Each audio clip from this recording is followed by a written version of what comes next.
G'day guys, my name is Marty aka CrypticExistence, and this is the third and final installment of our class setup for League videos.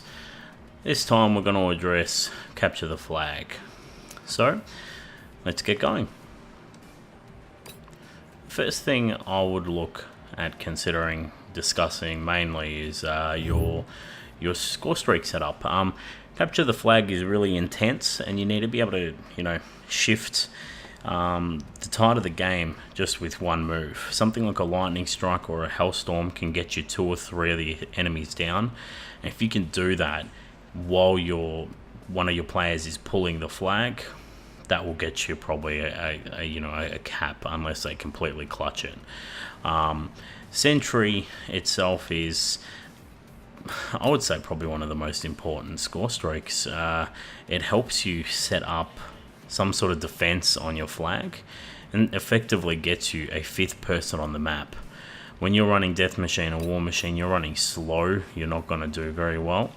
Escort Drone is a really hard streak to get to. It helps you if you can get the flag, but it's really, really high. And Stealth Chopper is relatively effective too. So usually when I'm running for Cap the Flag, I'm running these 3 streaks. Occasionally I might switch my Hellstorm up to the Stealth if I'm playing particularly well, or even maybe my Sentry out to the Stealth. So let's have a look at the actual class setups.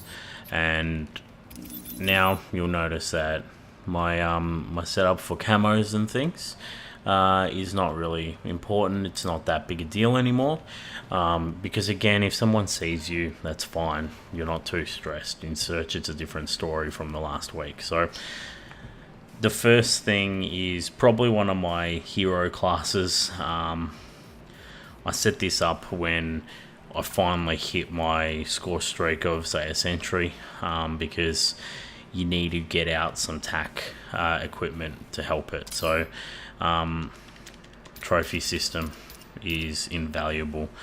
Enemies will keep running at it, throwing EMPs until the cows come home. If you can keep respawning and throwing your trophies out, you'll be laughing. So I'm running the AN94, and mainly because this is one of the more confident guns that I can run with no attachments. The only attachment I run is adjustable stock, because the attachments that I lose is going towards my trophy. So adjustable stock AN94 is usually a decent enough weapon. Got to run lightweight and extreme conditioning just to keep moving through the game, or if you spawn out, you need to run back to your sentry gun really quickly. Extreme conditioning, if you're running, you want to be able to get that gun up as soon as possible. Flak jackets mainly so you just don't die from a nade or something. With a class like this, you could probably almost look at taking that off, and that frees up a couple points, and then you could use another attachment that helps you play a little bit better, and then potentially even, oh, that was weird, I don't think I've ever run hard wide, and then another perk. So even that isn't too bad a setup, and I'm thinking now, reviewing it, that's probably going to work a little bit better for me, but who knows, I might switch back to flak jacket, we'll see.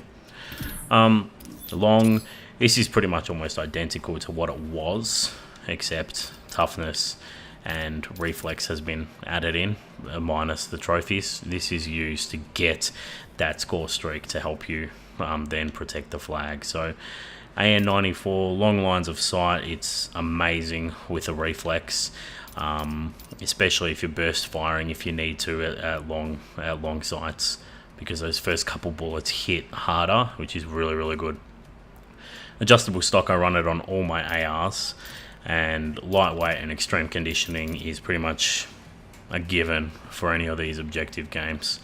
Flak jacket, let's not get naded and die, because that's frustrating. Toughness, let's not lose those gunfights by being hit off our target. And extreme conditioning, let's win those gunfights by getting that gun up as quickly as possible. It's really important for an AR. Now short, this is my my melting gun, it's a Scorpion. It just completely melts anyone at close range. But the important thing is to get to close range and then be able to pull the gun up quickly. So lightweight and extreme conditioning, you need to bolt as quickly as possible and get as far as you can. It's really important for cap the flag, because if you get the flag, you want to just sprint, and if you run into someone, you want to pull up your gun really quickly, so you need to use something like dexterity. Toughness is good just to not miss your shots. It can help you win that gunfight, and if you're holding the flag, that's huge. Not to mention it gets you 200 points for a kill with the flag. It's really, really good. It helps you get to those streaks a little bit quicker. But the standard attachments to the Scorpion: laser, let's get that hip spread in as closely as possible. Long barrel, let's get as much damage to range as possible. And extended clip, the gun just completely blasts out bullets, so yeah, you kind of need it. So yeah, that's at short range. At mid, it changes a little bit. My MSMC is a little bit more consistent for me at mid, and with the MSMC, because I don't need to run a third attachment, it frees me up to EMP grenades. So if the enemy team's got their sentry out, this is the class I'll go to, just because I know I can get there using lightweight and extreme conditioning. I get that sprint on, get straight to their spawn, and start throwing out those EMP grenades. Laser and long barrel, it's pretty much a given. Of course, again, hip spread and longer gunfights, you need to be able to hit them. Toughness, look, it's a given. It's pretty much the setup I use on all my league classes, because everything else is pretty much useless. I don't like running secondary equipment, secondary guns, and there's no point to use scavenger. So on something like cap the flag, it's pretty much the only way to go. And finally, third time, last time you'll need to hear about this one for the league class setup videos. It's the good old douchebag class. So the hammer comes out when things get really, really bad, and sometimes it can help me shift the speed of a game. If you find that your game is sort of escaping you, that it's going too quick, or that you just can't keep up with the enemy, try something different. Don't be afraid to swap your class out to something else. This helps me start controlling the pace of a game a little bit more. So of course I put on my LMG with my target finder, and maybe give my team a little bit more of a heads up from this point. So look, lightweight is a given with any LMG because they're just so slow. Quick draw is a given just to be able to pick up that gun a little bit quicker. Same thing with dexterity, those two leverage off each other. And just to move around a little bit better, in line with lightweight anyway, comes the need for adjustable stock. You don't want to be stuck in mud with this weapon. Target finder sort of leverages off the fact that toughness helps you not miss. Target finder helps you find them. EMP grenade, and then just a nade.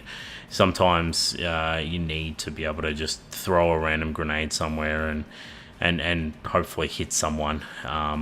So, you know, yeah, this is a really good thing to set up with if you know the enemy's about to run a flag home and you know roughly where they're going to run. Target finder helps them, you know, appear in front of you. And if you're using something like this LMG, you can just completely keep melting people in front of you. So, yeah, it's a beastly weapon.